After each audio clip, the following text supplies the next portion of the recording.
उमैर नियाज़ी साहब भी हमारे साथ शामिल हो रहे हैं। उमैर साहब, ये जो एक सिचुएशन है जिसमें खुर्रम साहब ने तो वज़ीर आज़म और उनकी इकनॉमिक टीम को मुबारकबाद दी है, लेकिन रियलिटी जो ग्राउंड रियलिटी है वो उससे मैच नहीं है, मैच नहीं करती, बल्कि बहुत नेगेटिव ट्रेंड्स जो हैं वो गहरे होते जा रहे हैं। टैक्स रेट कलेक्शन फॉल की है, जीडीपी ग्रोथ बहुत पॉजिटिव नहीं है। एलएसएम के नंबर्स पॉजिटिव आए हैं आफ्टर 3-4 ईयर्स, पहले 6 माह के अंदर, लेकिन साथ 150 मिलने बंद हो जाना और मैन्युफैक्चरिंग में नई सरमायाकारी ना होना, ये बहुत बुरा साइन है पाकिस्तान में, और अनएम्प्लॉयमेंट उसके सबब बढ़ती जा रही है। आपका रद्द-ए-अमल? देखिए, आईएमएफ के प्रोग्राम जब भी आप साइन करें तो फिस्कल टाइटनिंग होती है। फिस्कल टाइटनिंग से आप कहें कि जी इकोनॉमिक स्टेबिलिटी आ गई है, तो मैं समझूंगा वो नहीं है। आप इकोनॉमिक स्टेबिलिटी तब समझेंगे जब आपको ऑन ग्राउंड भी कुछ चीज़ नज़र आए। देखें, एक छोटी सी एग्जांपल है, मतलब स्टूडेंट जाते हैं मुल्क से बाहर, किसी ने आज $2000 लेना हो मार्केट में, $2000 वो परचेज़ नहीं कर सकता, मार्केट में इतनी अवेलेबिलिटी नहीं है।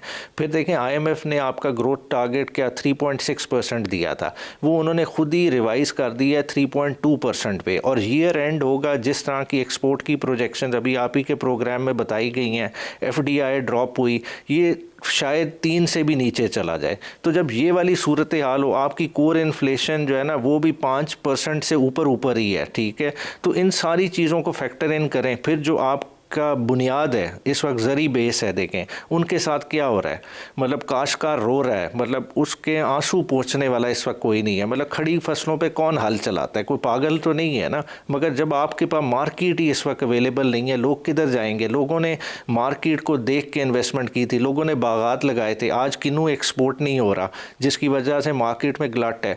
मतलब देखें, जो पिछले सीज़न में 3500 रुपये मन किन्नू बिक रहा था, आज 800 रुपये पे लेने को कोई तैयार नहीं है। लोगों का फसल खड़ी हुई है, लोग सोच रहे हैं मैं करूं क्या।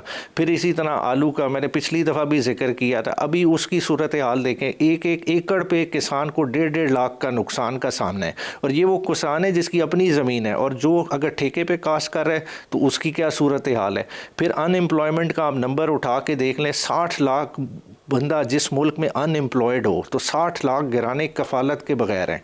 1.5 करोड़ पाकिस्तानी इजाफी 2 सालों में सतह गुर्बत से नीचे गया। तो ये सारे फैक्टर्स को मैच करें तो ये चीज़ें कुछ सही नहीं नज़र आती। बात है, हमें at the end of the day IMF तो चलें जो कह रहा है, अपने मुल्क में देखना पड़ेगा, हमें अपनी पॉलिसीज़ पे झांकना पड़ेगा। हम जब तक पॉलिटिकल स्टेबिलिटी नहीं लाएंगे, जितनी मर्जी आप बीन बजाएं कि जी इधर से पैसे आ जाएंगे उधर से आ जाएंगे, लोगों को खौफजदा है। जब आपके अपने पाकिस्तानी इस वक्त पैसे होल्ड करके बैठे हुए हैं, गोल्ड की परचेजिंग हो रही है, ऑल टाइम हाई 5 लाख से ऊपर चला गया है।